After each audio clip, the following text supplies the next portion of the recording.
bertanya pada saya, bagaimana cara mengubah orang lain. Jadi dia ingin bertanya bagaimana cara mengubah anak saya supaya ia mau menurut dengan saya. Anaknya udah besar ya, udah 40-an tahun. Dia ingin merubah sifat karakter anaknya supaya lebih nurut dengan dia. Lalu saya nanya dong ya, apa sih contoh nurut tidak nurut gitu ya. Contohnya misalnya dia memilih tempat kerja atau memilih, kebetulan dia seorang pedagang di pasar ya, memilih tempat supplier, memilih jenis barang dagangan. Saya langsung sedikit mengerutkan dahi ya. Kadang-kadang kita berpikir bahwa orang lain itu harus sesuai dengan apa yang ada di pikiran kita. Kita menggunakan frame, sudut mata atau kacamata kita, sudut pandang kita, supaya orang lain sama dengan apa yang kita inginkan.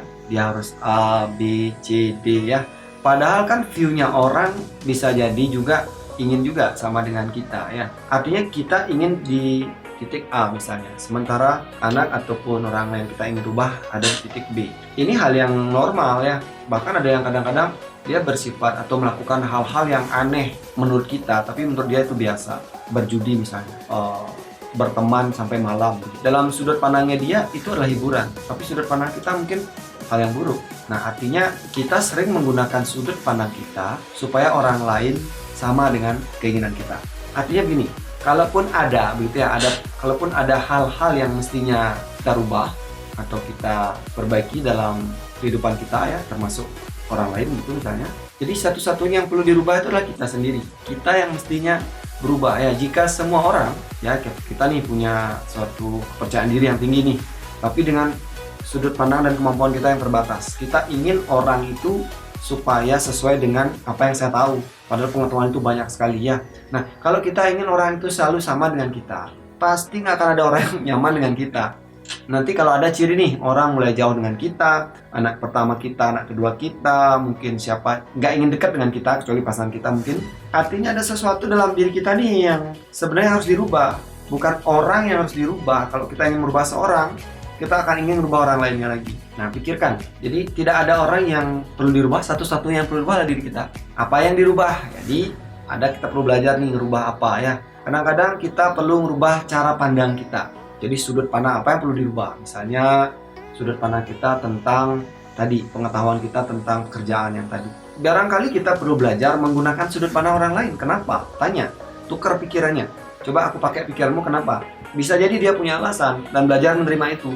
Jadi kita yang perlu rubah adalah kita belajar meningkatkan pengetahuan kita, kecerdasan kita ya, termasuk talent yang ada dalam diri kita. Itu saja, nggak usah terlalu banyak mengurusin orang lain gitu ya, urusin diri sendiri. Kemudian cara kita mengelola emosi kita. Bagaimana keberanian kita untuk bicara, bagaimana keberanian kita untuk dipandang buruk misalnya untuk orang lain, bagaimana kita bisa menerima kekurangan, memaafkan diri dan orang lain, dan sampai kita bisa mencintai diri, menemukan kebahagiaan dan juga kedamaian dalam diri. Ini saja kita sudah sangat banyak berubah ya. Belum lagi kalau kita bisa merubah pola fisik kita, bagaimana cara tidur kita, bagaimana cara gerak kita, ya, cara makan kita, supaya energi itu terjaga. Artinya kita nyaman dengan diri kita. Bagaimana kita ingin terlihat, bagaimana kita ingin kuat secara fisik, dan bagaimana secara energi kita bisa mengamati diri kita.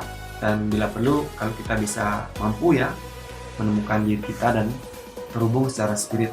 Nah, ini kan jauh lebih mendamaikan. Nah, baru dengan begitulah kita akan lebih nyaman memandang. Ketika perubahan itu terjadi di dalam, sebenarnya perubahan di luar akan terjadi secara otomatis. Nah, ini yang jarang disadari. Kita cenderung merubah orang di luar, padahal yang terjadi adalah di dalam yang belum sinkron. Makanya kita nggak nyaman ya.